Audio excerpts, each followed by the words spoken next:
Congress party Ambedkar గారిని రాజకీయంగా వాడుకోవడం తప్ప అంబేద్కర్ గారిని ఏనాడు గౌరవించింది లేదు.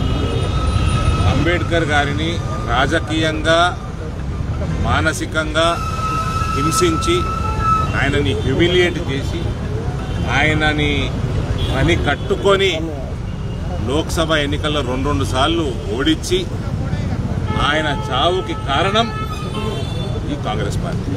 ఆనాడు జవహర్ లాల్ నెహ్రూ నాయకత్వంలో నడిచిన కాంగ్రెస్ పార్టీ. వీళ్ళు ఏ ముఖం పెట్టుకొని అంబేద్కర్ గారి పేరు వాడటం, ఆయన రచించిన రాజ్యాంగం ఏలో వీళ్ళు కాపాడినట్టు రాజ్యాంగాన్ని పూర్తి స్థాయిలో కాంగ్రెస్ పార్టీ ఏ రకంగా అయితే అవమానించిందో వాళ్ళు ఉన్న ప్రభుత్వంలో ఉన్న అనేక సంవత్సరాలు అట్లా మనము ఊహించలేము కూడా. అంత రాజ్యాంగాన్ని అవమానించింది, అంబేద్కర్ గారిని అవమానించింది, అంబేద్కర్ గారిని రాజకీయ హింస పెట్టింది, అంబేద్కర్ గారిని మానసిక హింస పెట్టింది.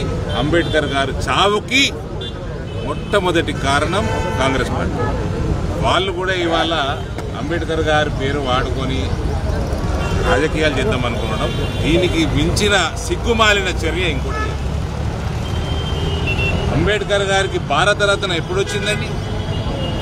కాంగ్రెస్ పార్టీ ఫస్ట్ టైం ప్రభుత్వంలోంచి పోంగనే, దేశంలో కాంగ్రెస్ పార్టీ ప్రభుత్వంలోకి వెళ్ళిపోగానే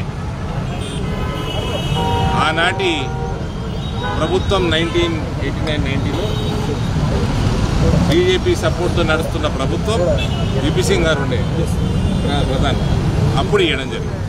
అది భారతీయ జనతా పార్టీ ప్రెషర్ వల్ల ఆనాటి ప్రభుత్వం, ఆనాటి ప్రధానమంత్రి విపి సింగ్ గారు ఇవ్వడం జరిగింది. ఇంత సిగ్గుమాలిన పార్టీ కాంగ్రెస్ పార్టీ నాయకులు ఇవాళ అంబేద్కర్ గారి పేరు మీద ఓట్లు అడుగునే పరిస్థితి.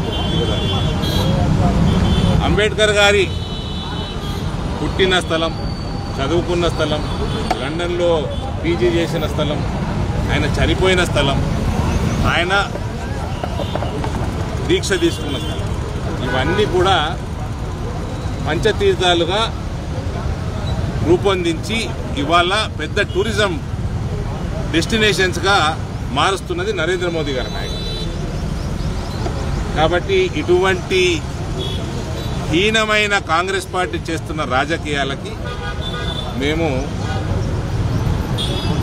ఇవాళ అంబేద్కర్ గారిని అటువంటి రాజకీయాలు కాంగ్రెస్ వాళ్ళు చేస్తున్నారు కాబట్టి మేము శుద్ధి చేసే కార్యక్రమం రాజ్యాంగం మీద ప్లస్ అంబేద్కర్ గారు అటువంటి హీనమైన రాజకీయాలు తొలగిపోవాలని మేము శుద్ధి చేయడం జరుగుతుంది. రెండు జాతీయ పార్టీలు ఢిల్లీకి చెప్పులు మోస్తున్నాయని కేటీఆర్ రెండు జాతీయ పార్టీలు ఢిల్లీకి చెప్పులు మోస్తున్నాయని కేటీఆర్ వ్యాఖ్యలు. బీజేపీ కాంగ్రెస్ ఏ సంచులు మోసింది? ఎవరు చెప్పులు మోసింది?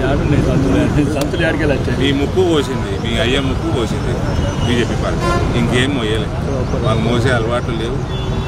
మీ లెక్క మీ కాంగ్రెస్ పార్టీ మీ చెల్లె మోసింది, మీ చెల్లె లిక్కర్ స్కామ్లో సంచులు మోసింది, రేవంత్ రెడ్డి సంచులు మోసిండు. మేము జాతీయవాదం ఒకటే మోస్తాము, హిందుత్వవాదం ఒకటే మోస్తాము, వేరే ఏం మోయమో. అది వీళ్ళకి అర్థం కాదు. వీళ్ళకి ప్రభుత్వంలోకి పడిపోయినాక కూడా వీళ్ళకి బుద్ధి రాలేదు. అదేదో అన్నీ ఉన్న ఇస్తరాకట అనిమేలుగా ఉంటుందట, ఏం లేని ఇస్తరాక ఎగిరెగిరి పడతాడట. ఈయన చెల్లె వీళ్ళు డైలాగులు, ఎలక్షన్లు నిలబడే ముఖం లేదు. నాకు మీడియా మిత్రులు చాలామంది అడుగుతున్నారు పవన్ కళ్యాణ్ గురించి పవన్ కళ్యాణ్ రాజకీయాలు పగబెట్టినండి. పవన్ కళ్యాణ్ రాజకీయాలకు రాకంటే ముందు, ఆయన పార్టీ పెట్టకంటే ముందు ఆయన కనీసం 1 కోటి మంది ఫ్యాన్లు ఉంటారు, కనీసం 1 కోటి మంది ఉంటారు. నేను కూడా ఒకరిని ఉంటే సినిమా హీరోలే. ఈమెకి ఏముండేది? ఆయన అంత పెద్ద ఫేమ్ సంపాదించుకున్నాడు, రాజకీయాలు రాకంటే ముందు సంపాదించుకున్నాడు. ఇంకా నేను ఇంకోటి కూడా చెప్తా, పేరు తీసుకొని చెప్తా. చిరంజీవి గారితో ఒకరోజు చర్చ జరుగుతుంటే మేము రాజకీయాల్లోకి వచ్చి, అంటే చిరంజీవి రాజకీయాల్లోకి వచ్చినా కూడా అంత నష్టం కాలేదంట. అంటే అలా సంపాదన, సినిమాలలో సంపాదన, ఈరోజు సంపాదన అది మామూలు విషయం. ఎక్కువ సంపాదించుకోవడం, పవన్ కళ్యాణ్ రావడం చాలా పెద్ద త్యాగం. ఆయన కంటే 4 ఇంతలు ఎక్కువ సంపాదిస్తున్నాడు పవన్ కళ్యాణ్ ఆనాడు హీరోగా. అవన్నీ వదులుకొని రాజకీయాల్లోకి వచ్చి రోడ్ల మీద తిరుగుతున్నాడు. ఆయన అంత ఫేమ్ ఉన్న ఆయన, కోట్ల మంది ఫ్యాన్స్ ఉన్నప్పుడు ఈమె బ్యూటీ పార్లర్ పెట్టి సంపాదించిన ఫేమ్ నవ్వుతుంది. బ్యూటీ పార్లర్ పెట్టిందండి. ఈయనేం చేసిండు కేటీఆర్? అయ్యే పార్టీ ఇంటికి పెట్టిండు, ఈ తెలంగాణ వచ్చేదా పీకేదా అని అమెరికాలో అన్నోళ్ళు అందరు నాకు చెప్పింది. వీళ్ళు అయ్యనే తిట్టిన వాళ్ళు వీళ్ళు, ఇలా తెలంగాణ మాట్లాడుతున్నారు. వీళ్ళు అయ్యాకి రాజకీయ భిక్ష పెట్టిన కుటుంబం నాది. 42 సీట్లు లేకపోతే ఎప్పుడో వీకు కేసీఆర్